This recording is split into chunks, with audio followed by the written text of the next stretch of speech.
Berjumpa Bapak Ibu Saudara-saudari, para pengikut setia Sampan dimanapun saat ini Anda berada. Kembali saya Pater Domiki VSVD menyapa Anda dalam renungan hari ini. Semoga kita semua selalu dilindungi dan diberkati Tuhan. Memaafkan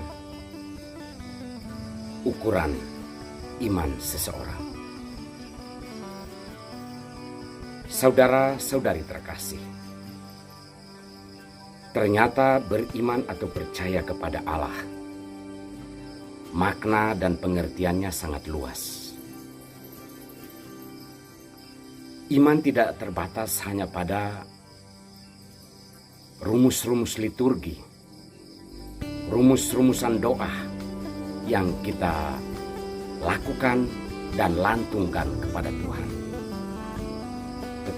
Tetapi iman atau ukuran iman seseorang itu sangat kelihatan dari perlakuannya terhadap manusia. Dalam hal ini, dalam konteks bacaan-bacaan hari ini, memaafkan orang lain itu adalah ukuran beriman seseorang. Saudara-saudari terkasih, dalam bacaan Injil hari ini, Yesus memperingatkan kita bahwa tidak mungkin tidak ada penyesatan di dunia ini, namun celakalah orang yang menyebabkan atau menjadi batu sandungan, dalam hal ini menyesatkan orang. Baginya adalah jauh lebih baik sebuah batu kilangan diikat di lehernya lalu ditenggelamkan ke dalam laut. Dengan mengungkapkan hal ini, Yesus mengajak kita untuk berlaku tulus kepada sesama dan tidak menjadi batu sandungan yang menyebabkan orang terjerumus ke dalam dosa atau kesalahan atau menyimpang dari kebenaran. Semoga kita tidak menjadi penyebab orang jatuh ke dalam kesalahan. Yesus mengatakan bahwa apabila dalam satu hari orang bersalah 7 kali terhadapmu dan sebanyak 7 kali ia datang memohon maaf, dia harus diampuni. Ketika mengungkapkan hal ini, para murid menyatakan bahwa Tuhan, tambahkanlah iman kami. Bagi para murid, mereka sadar bahwa ternyata untuk mampu memaafkan orang sebanyak itu dibutuhkan iman yang sudah sangat mendalam. Jika iman kita setengah-setengah, jangan sampai 7 kali.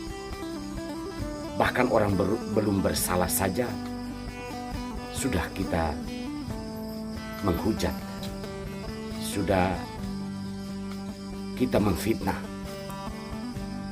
dan menyebabkan dirinya semakin terpuruk. Oleh karena itu Yesus mengatakan, barang siapa memiliki iman sebesar biji sesawi saja, ia bisa berkata kepada pohon ara, tercabutlah dan tenggelam ke dalam laut. Dan pohon itu akan tercabut dan tenggelam di dalam laut. Apa yang dikatakan Yesus bahwa bukan berarti kita tidak memiliki iman, tetapi iman kita mungkin tidak berakar dan tidak mendalam. Yesus atau Tuhan mungkin hanya membutuhkan iman kita walaupun sedikit, sebesar biji kecil, sebesar biji sesawi. Tetapi jika itu mendalam, maka itu akan kelihatan dari kualitas-kualitas hidup kita. Termasuk di dalamnya adalah ketika kita tidak menyimpan dendam atau ketika kita memaafkan orang yang bersalah kepada kita. Saudara-saudari terkasih, memang pemahaman kita tentang iman harus jauh. Tidak hanya terbatas pada ritus-ritus liturgi atau rumusan-rumusan doa yang kita lantungkan. Karena iman itu sangat kelihatan dari perlakuan kita terhadap sesama, terutama mereka yang melakukan kesalahan. Yesus katakan, jika dalam satu hari orang 7 kali bersalah dan 7 kali ia memohon maaf, kita harus memaafkan, karena itulah ukuran orang yang memiliki iman sebesar biji sesawi saja. Saudara-saudari terkasih, memang kita membutuhkan roh kebijaksanaan yang bisa memampukan kita untuk tahu memperlakukan sesama. Roh itulah yang memungkinkan kita untuk hidup benar dan mengasihi kebenaran itu di dalam hidup. Di dalam bacaan pertama dari kitab kebijaksanaan, kita diingatkan bahwa sebagai penguasa dunia, yaitu manusia, kita perlu menguasai atau mengasihi kebenaran, dan kebenaran itu akan menampakkan diri kepada orang-orang yang mencarinya. Kita mohonkan rahmat dan berkat dari Tuhan. Terima kasih Tuhan untuk firman-Mu hari ini. Turunkanlah Roh Kudus-Mu untuk menerangi hati dan budi kami, agar sabda-Mu kami amalkan dalam hidup. Berkatilah kami semua, terutama mereka yang sakit, mereka yang terbeban oleh berbagai macam persoalan hidup. Demi nama Bapa dan Putra dan Roh Kudus. Amin.